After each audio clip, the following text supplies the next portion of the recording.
Hi everyone!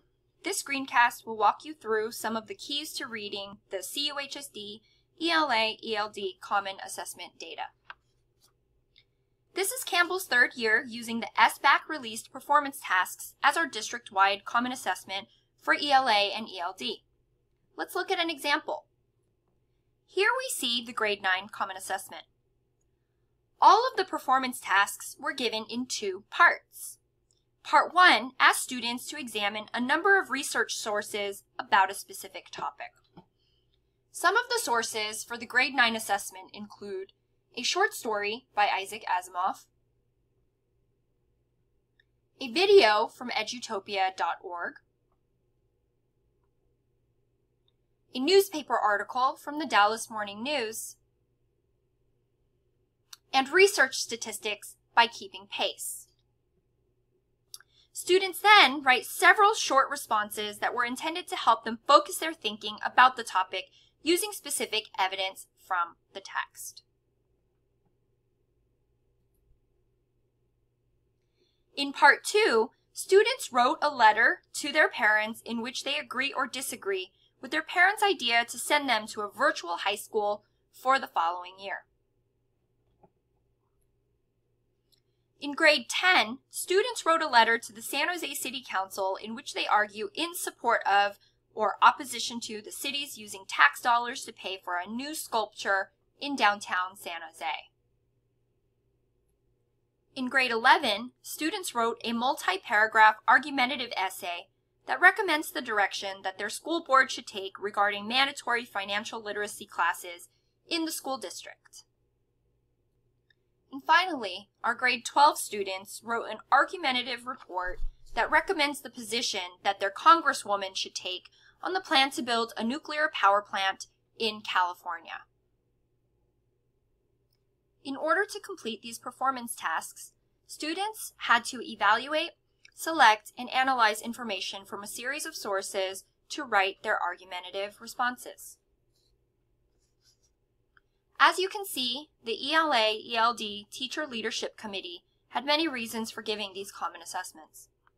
Ultimately, we were looking to develop a common lens with which to evaluate students' argumentative writing and to identify and address problems of practice with the goal of improving student performance.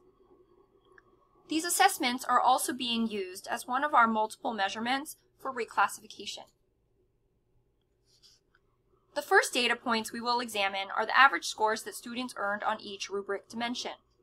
But before examining the data more deeply, let's first talk about the rubric.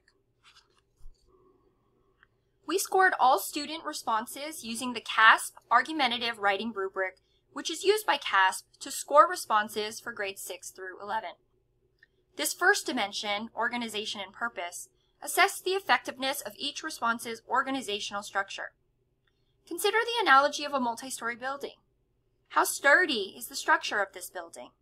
Do the stairs help people get from one floor to the next with relative ease? Is the general floor plan of the building logical? According to this rubric, a 3 is considered adequate or proficient. Note that there is an expectation to acknowledge and/or address the alternate and opposing arguments in the response.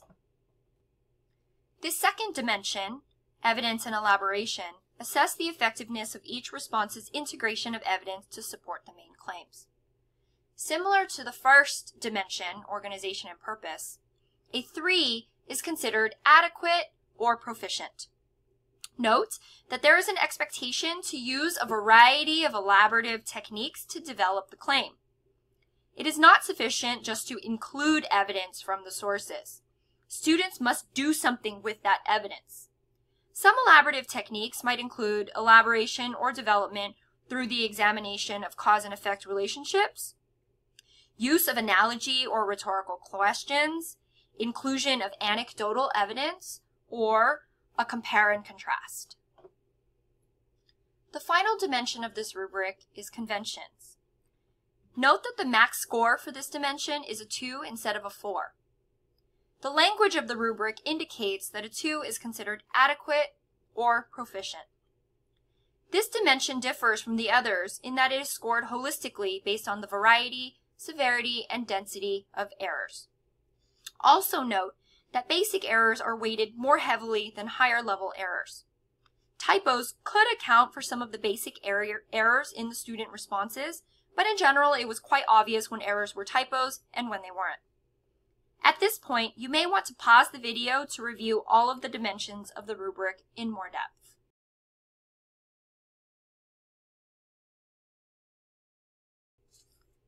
This is a bar graph that represents Campbell's average scores on each dimension of the rubric for grades 9 through 12.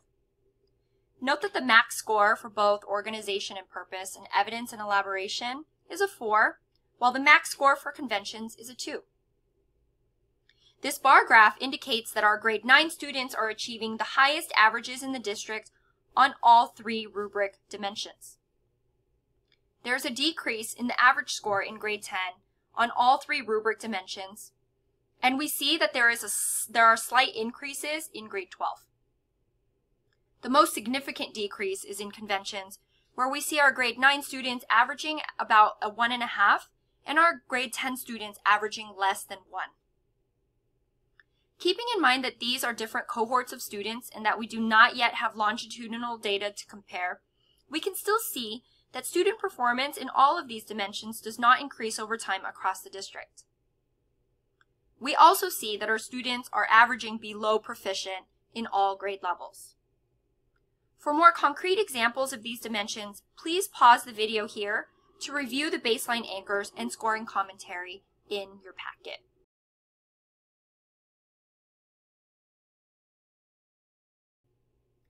Now let's look at the data from a broader vantage point. These visual representations are called box plots. The purpose of a box plot is to summarize large quantities of data. On this assessment, students could earn 10 possible points: 4 for organization and purpose, 4 for evidence and elaboration, and 2 for conventions. The total points are represented by the X or horizontal axis. Each section of this box plot represents a quartile or cut point in our data set. The colored boxes, or the interquartile range, represent the score distribution of the middle 50% of our students. In other words, it shows the range of scores that is occurring the most often in each grade level. In our district-wide data, we see here that this range is the same for all 4 grade levels, and there is no variation. The majority of our students are scoring between 3 and 7. Now imagine that we had 100 students in each grade level, and we asked those students to form 4 different lines by grade level. And then within those lines, we asked the students to line up numerically based on the raw score that they received on the district assessment.